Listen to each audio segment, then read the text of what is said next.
ايه بقى مشاريعك الحاليه يا استاذ ايهاب؟ بتشتغل على ايه؟ مخططاتك ايه للفتره اللي جايه؟ والله انا عندي مشروع هيتعرض قريبا يمكن في شهر 11 اسمه 2 قهوه. اه بعمل دور كده برضو مفاجاه اه يعني. هيتعرض على الشاشات العاديه الشاشات ولا المتحدة. منصات؟ متحدة ان شاء الله. ان شاء الله. عندي مشروعين في رمضان يمكن انا ما اتفقتش عليهم، لكن ان شاء الله نتفق في خلال الايام القادمه. هم متاخرين شويه في حدات الامضاء يعني، لكن مختلفين.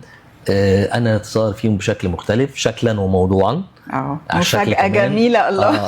شكلا وموضوعا. شوقتنا، متشوقين جدا. انا بحب ان انا يعني احب ان انا اغير، يعني بحب ان انا كل ادوارك فعلا متنوعه جدا جدا ومختلفه، وكلها على نفس المستوى. يعني هي متنوعه ومع ذلك كلها بمنتهى البراعه ما شاء الله. الحمد لله.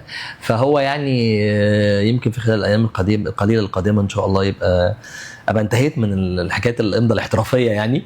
عشان انا يعني رغم ان انا مش فيه، بس بقعد بذاكر، يعني بقعد بتخيل الدور، يعني لسه ما بقاش بشكل رسمي اقصد، لكن انا بقعد اتخيل الكاركتر هيبقى عامل ازاي.